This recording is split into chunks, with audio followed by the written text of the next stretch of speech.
The Dominion had ruled the galaxy for 11,000 years. No species had challenged them. No empire had stood against them. Their warships numbered in the millions, and their word was law across 10,000 worlds.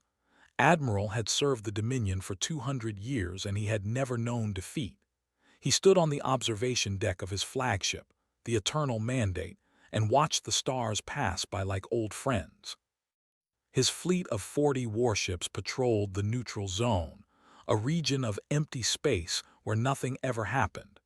It was a quiet assignment, almost boring, and was thinking about his retirement when his communications officer interrupted him with news that would change everything. A ship had appeared in the center of the neutral zone. It had not jumped through hyperspace. It had not warped in from another sector. It had simply appeared from nothing, as if the universe itself had created it from empty air. Walked to the main and studied the vessel with cold, yellow eyes. The ship was unlike anything in Dominion databases. It was blocky and angular, covered in gray plating that looked almost primitive. Strange markings ran along its hull in a script that the translation systems could not read.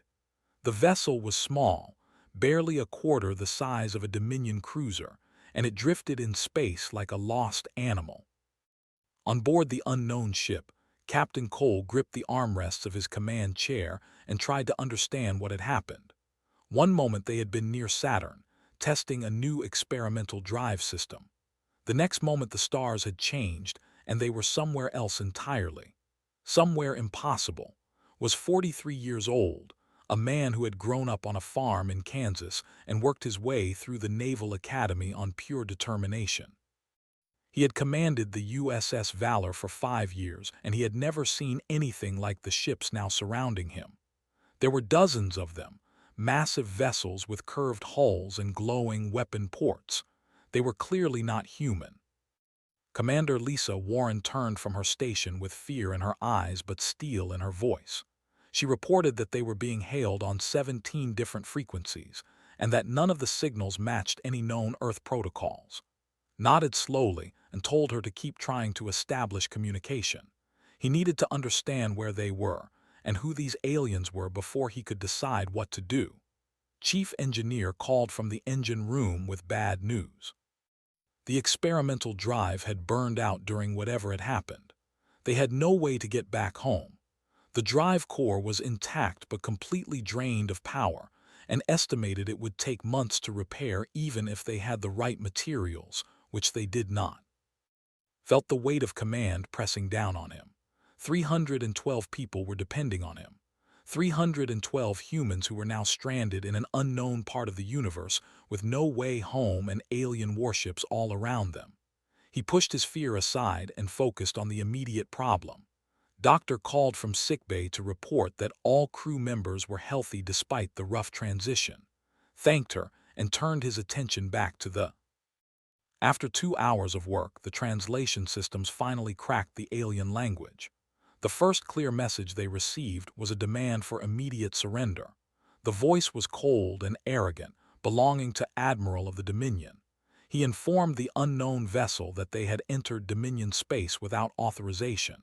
He told them that their ship would be seized and their crew would be taken for interrogation. He gave them no choice and asked no questions. He simply commanded. Listened to the message and felt something stir in his chest. It was not fear, it was anger. He had read enough history to recognize the tone of a tyrant. He had heard enough stories from his grandfather, a veteran of old wars, to know what happened when good people surrendered to evil ones. He looked around the bridge at his crew. Lisa Warren stood at her station with her jaw set firm. Brooks, the young tactical officer from Chicago, was watching him with nervous but trusting eyes. They were all waiting for his decision. Opened a channel and spoke clearly. He identified himself as Captain Cole of the USS Valor, a vessel of the United Earth Navy. He stated that his ship had arrived in this region by accident and that they meant no harm. But he also made it clear that they would not surrender. They would not allow their crew to be taken. They were peaceful, but they were not weak, and they would defend themselves if necessary. Admiral received this message with disbelief. No species had refused a Dominion command in 3,000 years. The very idea was absurd. He assumed it was a translation error and sent the message again, this time with more detail about what would happen to species that the Dominion. Entire worlds had been burned for less. Civilizations had been erased from history.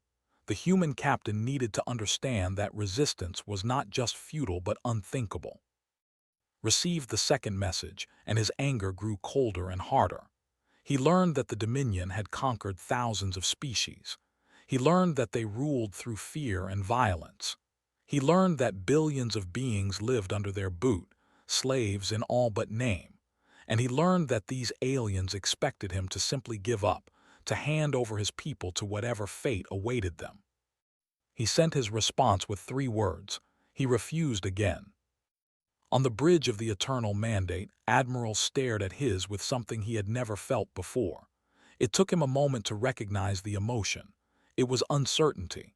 This tiny ship, this primitive vessel from an unknown world, was defying the greatest empire in galactic history. It made no sense. And yet there it was, hanging in space, refusing to yield. Made his decision. He would teach these creatures the price of defiance. He ordered 2 cruisers to disable the unknown vessel and capture its crew. The cruisers moved forward, their weapons charging with deadly energy. On the Valor, alarms began to sound as the alien ships approached. Cole watched them come and gave the order that would change the galaxy forever. He told his crew to raise shields and arm all weapons. The USS Valor was going to fight.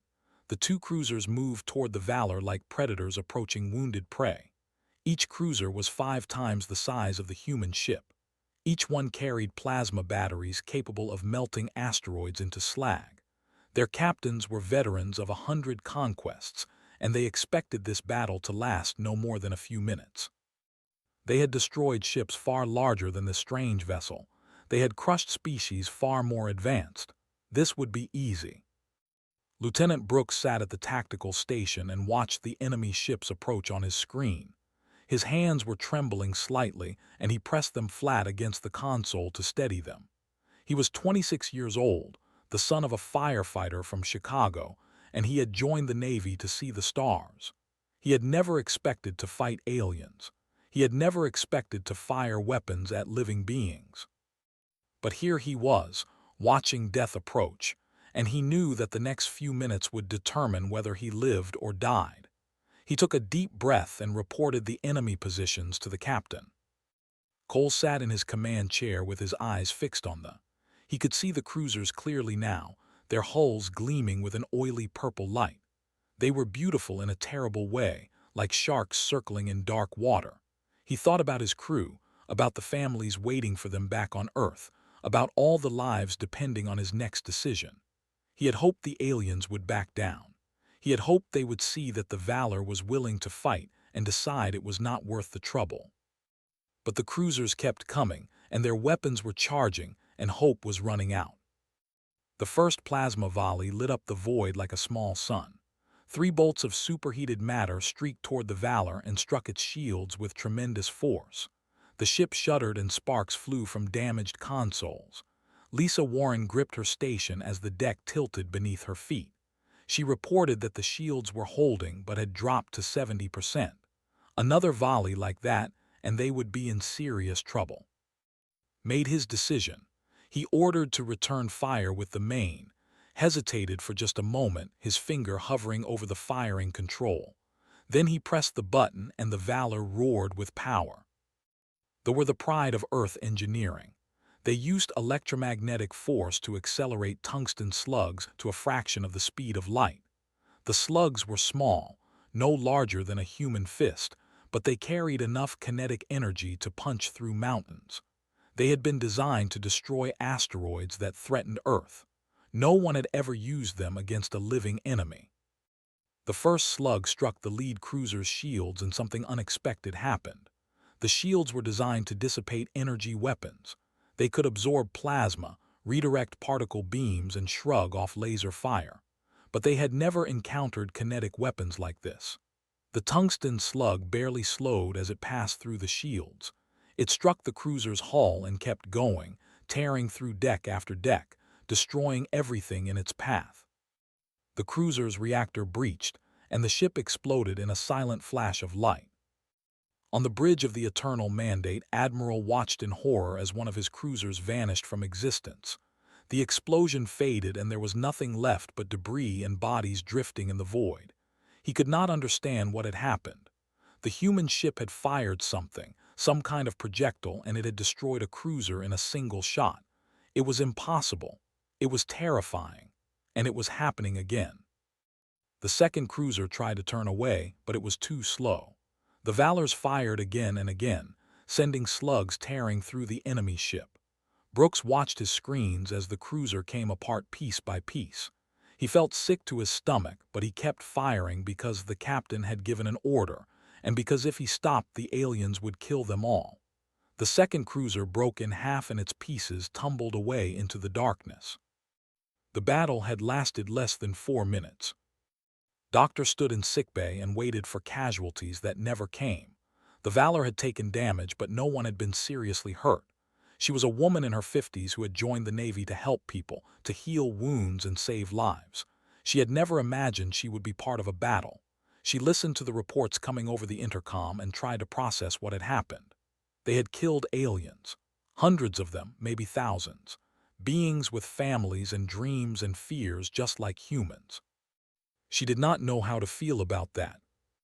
On the bridge, Cole sat in silence and stared at the debris field that had once been 2 warships. He had given the orders. He had made the choice. Those deaths were on his hands and he would carry them forever. But he also knew that if he had not fought back, his own crew would be dead or captured. There had been no good option, only bad ones and worse ones. Admiral ordered a full tactical withdrawal. His remaining ships pulled back to a safe distance and held position while he tried to understand what had just happened. In 200 years of service, he had never retreated from battle. He had never lost a ship to an enemy. And now he had lost 2 cruisers to a vessel that should have been easy prey. He needed to report this to the High Sovereign. He needed reinforcements. He needed time to think. Lisa Warren approached Chair and spoke quietly. She told him that the alien fleet was withdrawing, but they were not leaving the area. They were regrouping. This was not over. Nodded and told her to begin repairs immediately. They needed to be ready for whatever came next. Was already working in the engine room, rerouting power and patching damaged systems. He was a practical man who solved problems one at a time and did not waste energy on worry. The drive was still dead, but the weapons were working, and that was what mattered right now. Finally stood and looked at his crew. They were scared and tired and far from home, but they were alive. He told them that they had done well and that he was proud of them. He told them that the road ahead would be hard, but that they would face it together. He did not make promises he could not keep. He did not pretend that everything would be fine. He simply told them the truth and trusted them to handle it. The USS Valor hung in alien space, surrounded by enemies, cut off from everything it had ever known. And somewhere in the galaxy, the story of what had happened was already beginning to spread. News traveled fast in the galaxy, even under the Dominion's iron grip. Within days, every subjugated species had heard the story. A small ship from an unknown world had appeared from nothing and destroyed 2 cruisers. The mighty Dominion had retreated. It seemed impossible, but the reports kept coming from multiple sources, and soon no one could deny the truth. Something had changed. Something was different. And for billions of beings living under Dominion rule, that difference felt like the first ray of sunlight after 1,000 years of darkness. There were a reptilian species who had been conquered 600 years ago. Their home world had once been green and beautiful, covered in forests and rivers. Now it was a mining colony stripped of resources, its people forced to work in tunnels until they died. The had resisted at first. They had fought with everything they had, but the Dominion had crushed them easily and killed millions to make an example. After that, the survivors had learned to obey. They had learned to keep their heads down and their mouths shut. They had learned to forget what freedom felt like. But they had not forgotten entirely. Deep in the mines, in whispered conversations that the overseers could not hear, the old stories still survived. Stories of a time before the Dominion. Stories of heroes who had stood against impossible odds. And now there was a new story. A story about humans who had refused to surrender, who had fought back against the masters of the galaxy and won. They were an aquatic species, graceful beings who lived in vast ocean worlds. They had surrendered to the Dominion without a fight because the alternative was extinction. They had threatened to boil their oceans, to turn their planets into steam and ash. They had chosen survival over honor, and they had lived with that shame ever since. But survival was not the same as living. Under Dominion rule, they were little more than servants, forced to provide resources and technology while receiving nothing in return. They had accepted this as their fate. They had told themselves it could not be changed, but now they began to wonder if that was true. On the Valor, Cole faced the hardest decision of his life. His ship was damaged but repairable. His crew was shaken but intact. They could run. They could hide in some distant corner of the galaxy and wait for a chance to find their way home. It would be the safe choice. It would be the sensible choice, and knew it would be the wrong choice. Lisa Warren came to him with information she had gathered from intercepted communications. The Dominion ruled over thousands of species. Billions upon billions of sentient beings lived under their control, most of them treated as little better than slaves. The Dominion maintained power through fear and overwhelming force. No one had challenged them successfully no one had even tried. Reported that the drive was beyond repair with their current resources. They might find what they needed somewhere in this galaxy, but it would take time. Months at least, maybe years. They were stuck here whether they liked it or not. Spoke last. She was a doctor, a healer, a woman who had dedicated her life to helping others. She told that she had taken an oath to do no harm and to protect the innocent. She asked him quietly whether that oath stopped at Earth's borders. She asked him whether they could really hide in safety while billions suffered under tyranny. She did not tell him what to do. She simply asked the questions and let him find his own answers. Thought about his home. He thought about the fields of Kansas where he had grown up, about the blue sky and the golden wheat, and the feeling of belonging to something larger than himself. He thought about his parents, who had taught him that a man was measured by what he did for others, not by what he did for himself. He thought about everything he might never see again. Then he thought about the dying in mines. He thought about the living in shame. He thought about all the species who had lost hope, who believed that nothing could ever change, who had forgotten that freedom was even possible. He made his decision. Opened a broadcast on all frequencies. He spoke slowly and clearly, knowing that his words would be translated into 1,000 different languages. He identified himself and his ship. He explained that they came from a world called Earth, far beyond the borders of Dominion space. He said that humans did not believe in empires built on slavery and fear. He said that the USS Valor would stand against the Dominion, and that anyone who wanted freedom was welcome to join them. The response came faster than anyone expected. Within hours, the first ship arrived. It was a fighter, barely, held together with wire and desperate hope.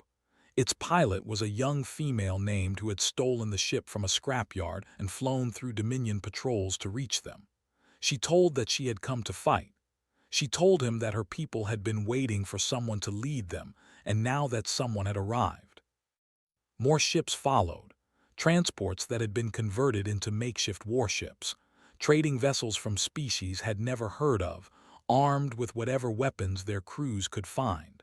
Small fighters and large freighters and everything in between.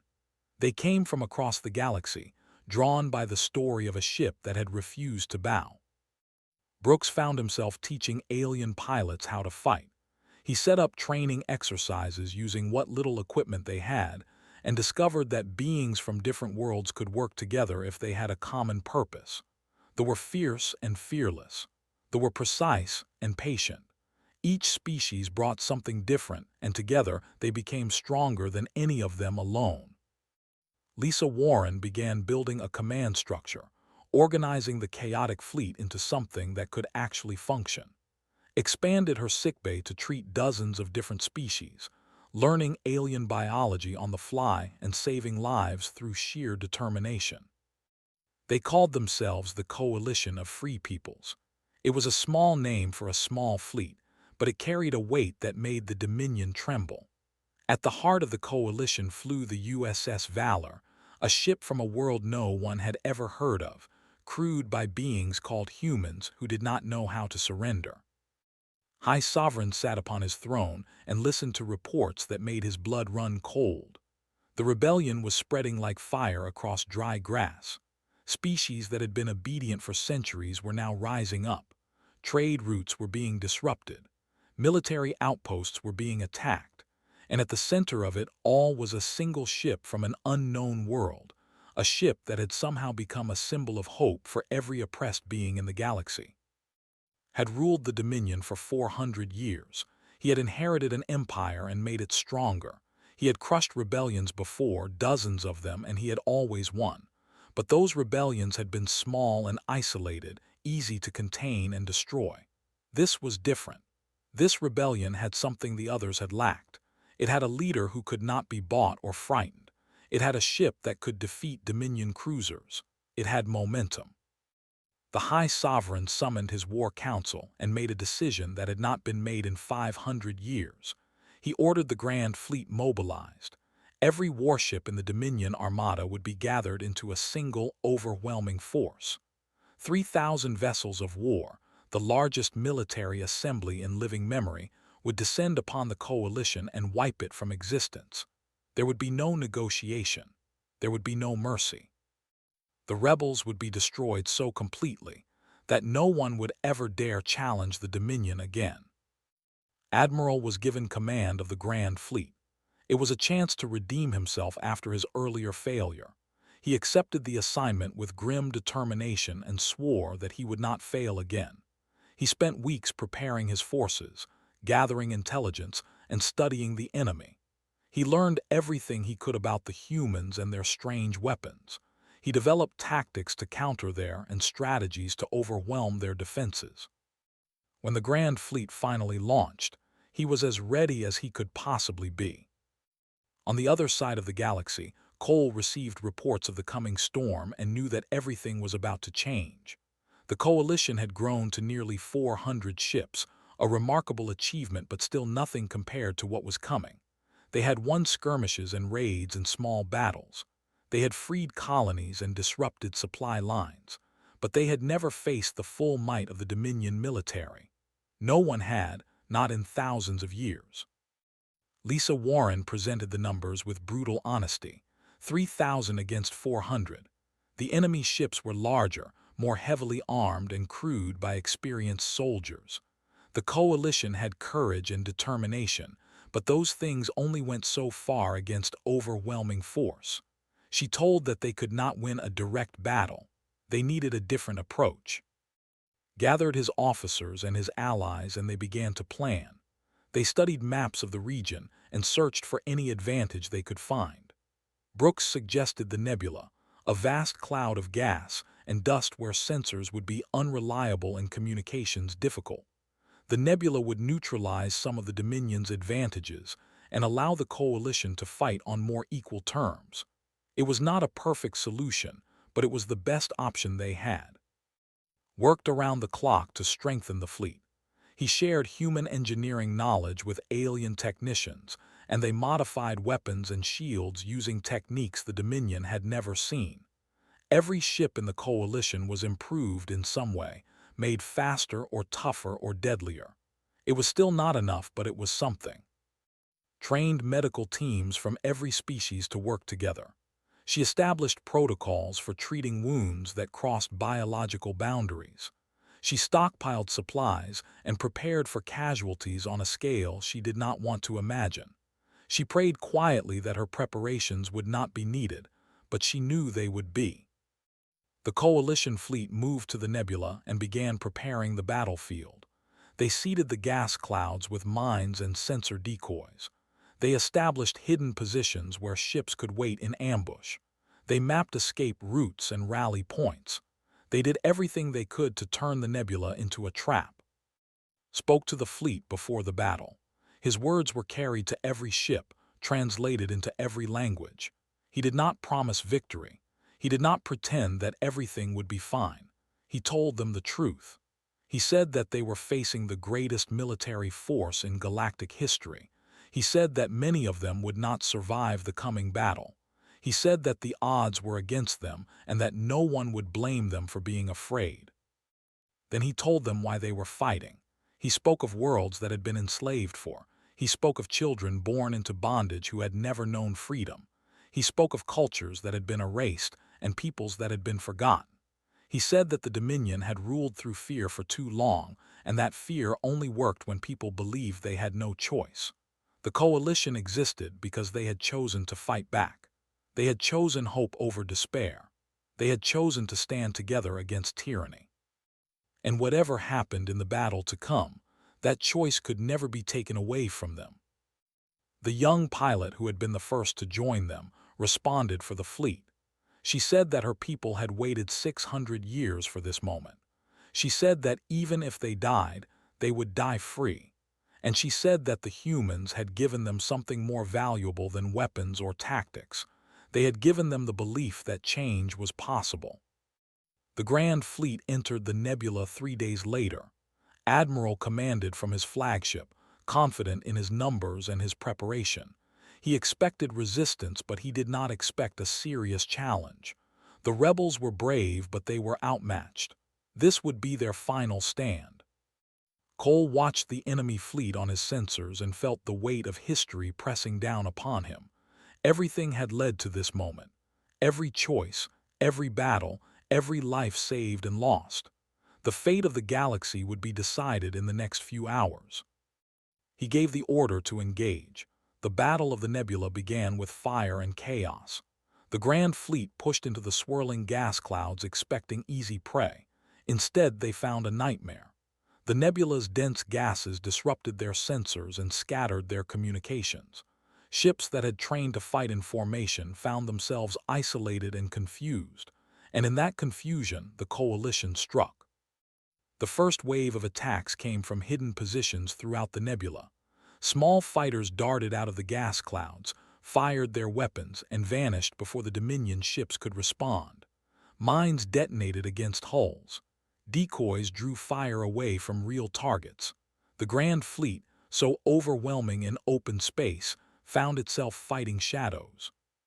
Cole commanded from the Bridge of the Valor, his eyes fixed on the tactical display. He could not see the whole battle. No one could. The nebula made that impossible, but he could see pieces of it, fragments of chaos that he tried to shape into something like a plan. He gave orders and trusted his people to carry them out. He made decisions based on incomplete information and hoped they were the right ones. Brooks led a squadron of mixed fighters into the heart of the enemy formation. His voice was calm over the radio even as plasma fire streaked past his cockpit. He guided pilots from 6 different species through maneuvers that would have been impossible a month ago. They flew with savage joy, finally able to strike back at their oppressors. They moved with fluid grace, their reflexes honed by lifetimes in the shifting currents of their ocean worlds. Together they were something new, something the Dominion had never faced before. Admiral tried to regain control of the battle, but it was like grasping smoke. Every time he reformed his lines, the coalition attacked from a different angle. Every time he advanced, he lost ships to mines and ambushes. His numerical advantage meant nothing when he could not bring his full force to bear. He was fighting a war of attrition, and slowly, impossibly, he was losing. The Valor pushed deeper into the battle, its tearing through enemy ships, kept the engines running through damage that should have crippled them. He worked side by side with alien engineers, communicating through gestures and shared purpose when words failed. They rerouted power, patched hull breaches, and kept the weapons firing no matter what. The ship was held together by determination as much as by metal. Turned the cargo bays into emergency hospitals as casualties mounted. She moved from patient to patient, treating wounds on species she had never seen before, improvising solutions when standard medicine failed.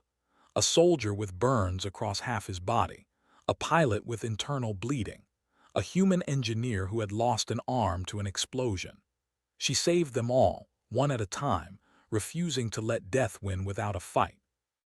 Lisa Warren tracked the battle from the tactical center, feeding information as fast as she could process it. She saw patterns in the chaos, opportunities that lasted only seconds. She guided squadrons to weak points in the enemy formation. She coordinated retreats and advances. She was the brain behind the battle while was its heart. Hours passed. The Grand Fleet kept coming, but its numbers were shrinking. The Coalition lost ships too, brave crews who gave their lives for a cause they believed in.